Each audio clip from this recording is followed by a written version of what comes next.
Quelle tendance en matière de finances solidaires en 2024? Voilà le sujet qui va nous animer à présent dans Investir responsable. Et pour en parler, nous avons le plaisir d'accueillir sur le plateau de Smart Patrimoine Patrick Sapie. Bonjour Patrick Sapie. Bonjour.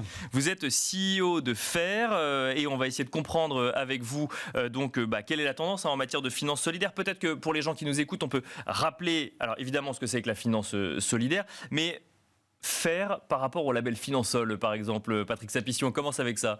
C'est tout simple. FAIR, c'est un collectif d'acteurs, beaucoup d'acteurs financiers, des banques, des sociétés de gestion en majorité, mais aussi beaucoup d'entreprises sociales qui ouvrent leur capital aux citoyens. Et FAIR, c'est l'association qui gère le label Finansol, qui lui est décerné par un comité d'experts indépendants de l'ASSO. La finance solidaire, pour ceux qui nous écoutent, c'est effectivement cette idée d'aller aussi vers le social quand on fait de la finance et pas uniquement vers la performance financière. Absolument, c'est les deux. L'épargne solidaire ou la finance solidaire, c'est une branche de la finance durable. On est dans une chronique qui parle de finance responsable. Qui décortique la finance durable. Donc, voilà, donc c'est une branche très spécifique en France. La France a une position singulière par rapport aux autres pays européens de la finance durable ou de la finance responsable. C'est juste passer son argent pour qu'elle finance des projets, des entreprises qui ont une utilité sociale.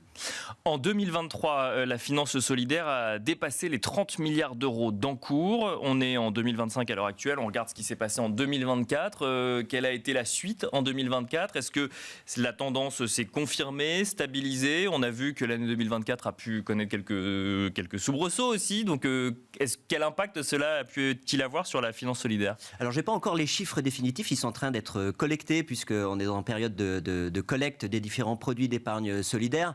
Mais je pense que la tendance qu'on a remarquée ces dernières années ne va pas se démentir. C'est-à-dire qu'on a des progressions fortes à 2 chiffres chaque année parce que il y a une offre qui stimule la demande, une offre de produits d'épargne solidaire qui stimule la demande des épargnants qui ont envie de placer leur argent pour qu'il ait du sens. Et ça, c'est important. Je crois que ça ne va pas se démentir en 2024. Il y a près de 200, je crois, produits qui ont été labellisés Finansol à fin d'année 2024, 190 exactement.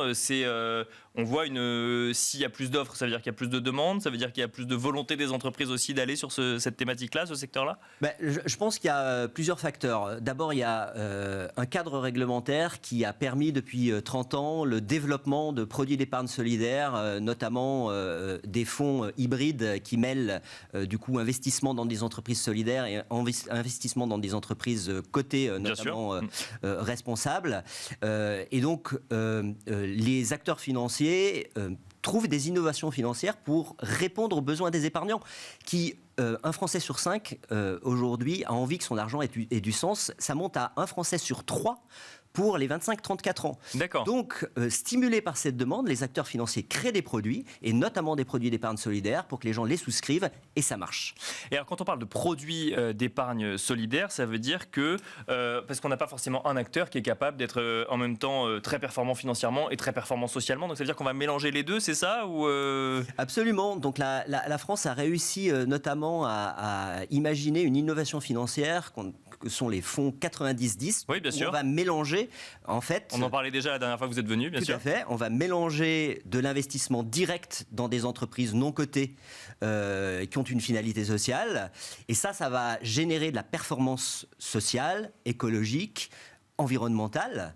Et puis, on va mettre un petit booster dans des entreprises cotées, mais qui ont une démarche responsable pour générer de la performance financière. Et en fait, vous avez les deux. Quand vous investissez dans un fonds 90-10, soit via vos plans d'épargne salariale, soit via des produits d'assurance vie, eh bien, vous pouvez avoir le double effet qui se coule, de la performance sociale et de la performance financière.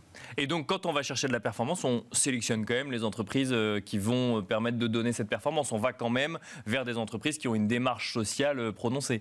Tout à fait. Alors, le label Finansol qui labellise ces produits d'épargne, dans son règlement, il a ce qu'on appelle un critère de cohérence durable. D'accord. Donc, on ne va pas faire n'importe quoi avec l'investissement coté. Donc, il va y avoir en fait des analyses ESG qui sont faites par les gérants de fonds pour sélectionner des entreprises qui ont une vraie démarche d'investissement, une vraie démarche socialement responsable, pour rassurer l'épargnant et faire en sorte qu'il s'y retrouve tant sur la poche cotée que sur la poche non cotée. Donc il y a des entreprises qui font de la performance financière et de la performance sociale, si je comprends bien, ou en tout cas qui sont suffisamment avancées sur le sujet social tout en faisant de la performance financière.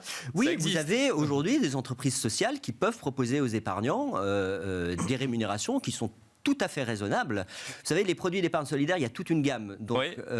c'est comme tous les produits d'épargne. Donc, si vous voulez placer votre argent qui soit liquide et disponible, bah, vous allez aller sur des livrets. Et là, évidemment, le taux va être en rapport avec votre Bien produit sûr. d'épargne. Oui, bien sûr. Si vous avez plus d'appétence au risque, eh ben, vous allez vous diriger vers de l'investissement solidaire. Quand on investit dans un fonds 90-10, on investit uniquement dans les entreprises ou ça peut aller sur des projets associatifs, sur des projets coopératifs ou autres? Vous avez une large gamme d'entreprises en fait, qui sont présentes dans les fonds 90-10. Vous avez des associations au travers notamment l'investissement dans des titres associatifs. Vous avez des coopératives en investissant dans des parts sociales et vous avez des entreprises en investissant dans des actions tout simplement. Donc vous avez une galaxie, j'allais dire, de structures juridiques, mais qui ont toutes un objectif et une utilité sociale.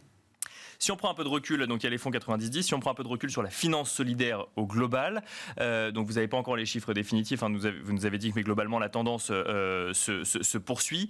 Les enjeux aujourd'hui en matière de finance solidaire, ils sont de quel ordre quand on voit effectivement que l'ISR peut être un petit peu attaqué politiquement aujourd'hui, la finance solidaire fait partie, subit les mêmes attaques ou Bien sûr, je suis pas forcément optimiste en gros pour les années qui viennent, compte tenu effectivement du backlash ESG qui vient des États-Unis.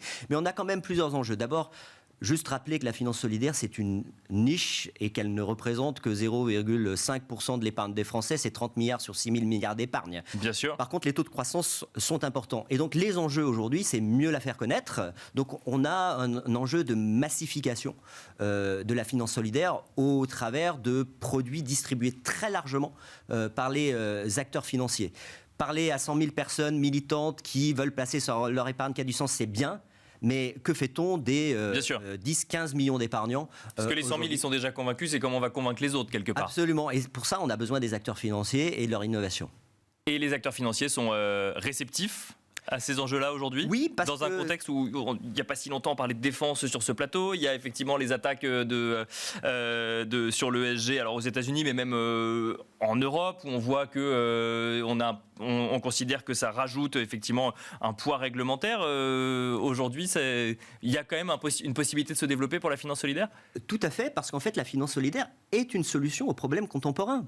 C'est une solution pour vos parents ou vos grands-parents qui subissent des problématiques de dépendance. C'est une solution pour la petite enfance, parce qu'il faut bien des crèches, en l'occurrence, pour les garder. Donc, c'est une solution, en fait, aux problèmes contemporains.